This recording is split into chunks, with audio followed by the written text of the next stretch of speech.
भगवान श्री कृष्ण जैसे ही गोपियों के साथ में नाचना शुरू करते हैं, गोपियों के मन में थोड़ी अभिमान आ गया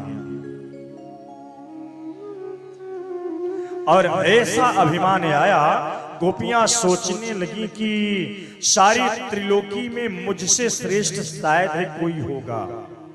अरे मैंने कृष्ण को अपने बस में कर लिया। ये भावनाएं गोपियों के अंदर जगी।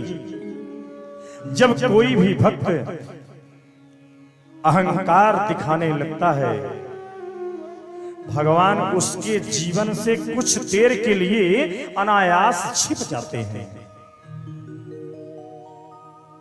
यही हाल गोपियों का हुआ।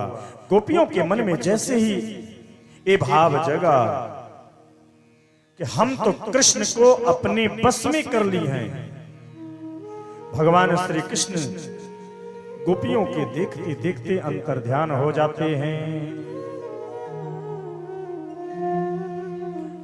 और अपने साथ में एक गोपी को लेकर के अंतर्ध्यान हुए।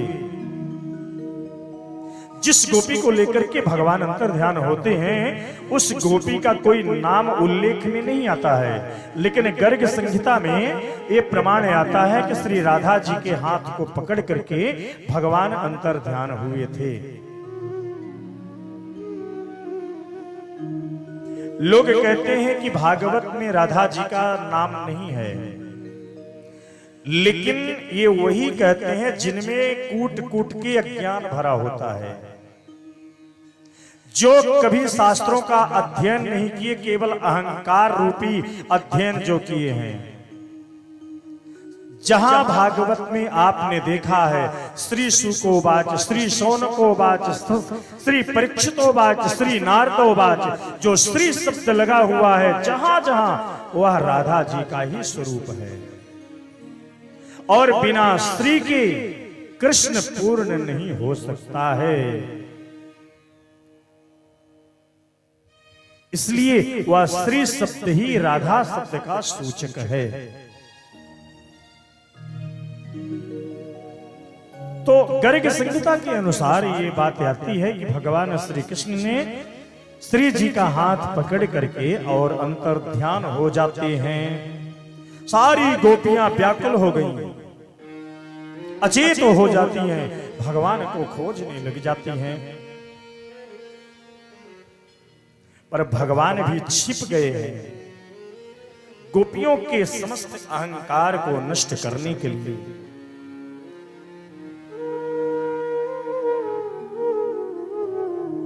गली गली में गोपियां भटकने लगी। आगे जाकर के श्री राधिका जी को भी मन में लगा कि लगता है मेरे श्री कृष्ण, उनमें भी थोड़ी अहंकार जगता है।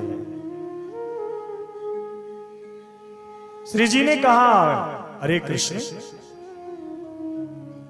मैं तुम्हारे चलते चलते तुम्हारे साथ थक गई हूं और मुझसे चला नहीं जा रहा है।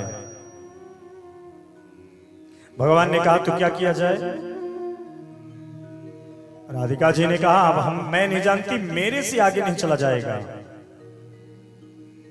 भगवान ने कहा, अच्छा मैं समझ गया, कंधे में बैठा लूं क्या? राधिका जी ने कहा, हाँ हाँ कन्हैया, यदि ऐसा कर लो तब तो फिर बहुत अच्छा रहे, तब तो फिर मैं तुम्हारे साथ ही चलूंगी। भगवान ने कहा, आओ कंधे में बैठ जाओ। राधिका जी ने अपने पैर उठाए बैठने को कि भगवान वहां से भी अंतर्ध्यान हो जाते हैं। अब तो श्री राधिका जी बेहोश हो जाती हैं। गोपियां खोजते खोजते आती हैं तो उन्हीं श्री राधा जी को बेहोश पाती हैं। श्री राधा जी कृष्ण के विरह में व्याकुल हो जाती हैं।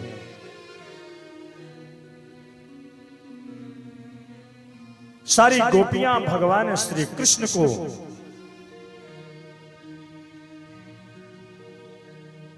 चारों ओर जंगल में चांदनी रात फैली थी, वहां खोज रही हैं। सारी गोपियां मिलकर यह एक गीत गाती हैं जो बड़ा ही मधुर गीत है भागवत में। इस गीत का कहा गया है जो कोई रात्रि कालीन गान करता है उसके जीवन में भगवान श्री कृष्ण की कृपा सदैव बनी रहती है। इस गीत का नाम है भागवत में गोपी गीत।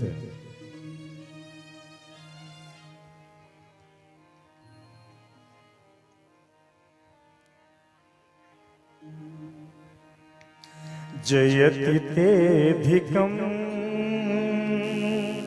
जन्मना व्रजा श्रयति इंदिरा शाश्वतत्रहि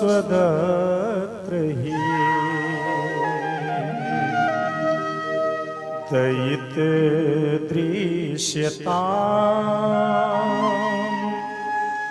दीक्षुताविका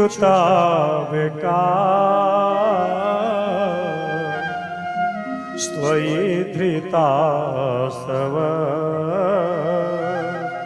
त्वां विचिन्वते शरदुदासये साधु जात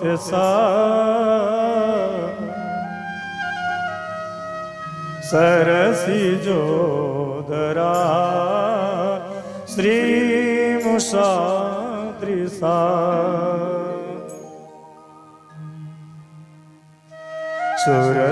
सुरतनाथ ते शुल्क दासिका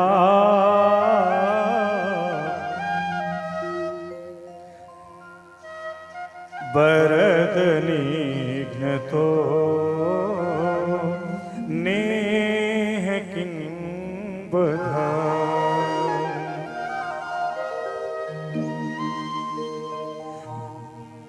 बिसमिला प्या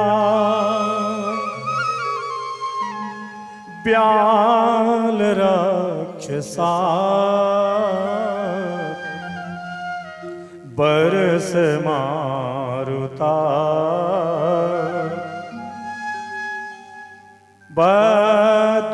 बद्युतानता वृषभे आत्मजा विश्वतो मया दृषभते वयम् रक्षिता मुहो तव कथामृतम् ताप्त जीवनम् कविभिरीडितम् कल्मषापहम्।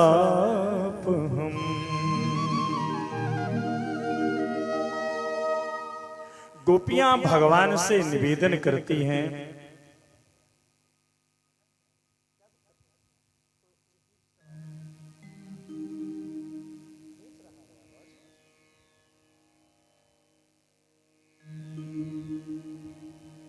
गोपियां भगवान से प्रार्थना करती हैं कि हे माधव हम सभी गोपियां तुम्हारी शरण में हैं और तुम्हारे विरह में हम इतनी व्याकुल हो रही हैं कि मेरा प्राण भी नहीं निकल सकता है।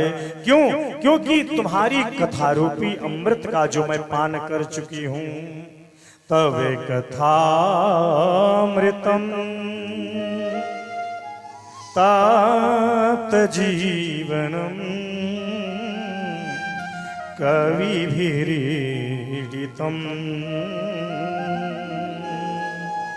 कल्मषापहम्।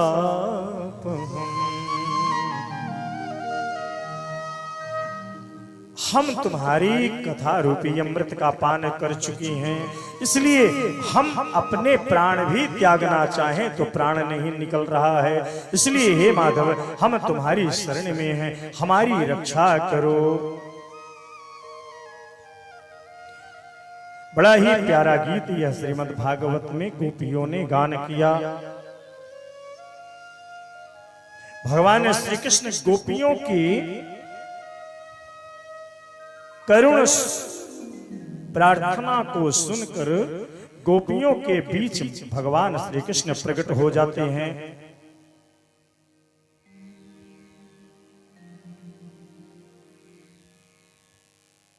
गोपियों ने जो भगवान को देखा,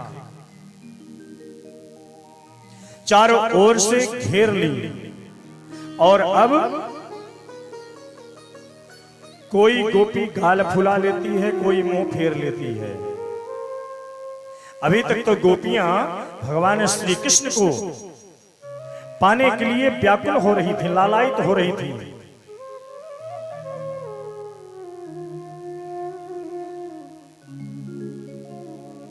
और जब मिल गए तो गोपियां नखरे दिखाना शुरू कर दी। कोई मुंह फेर लेती है, कोई गाल फुला लेती है।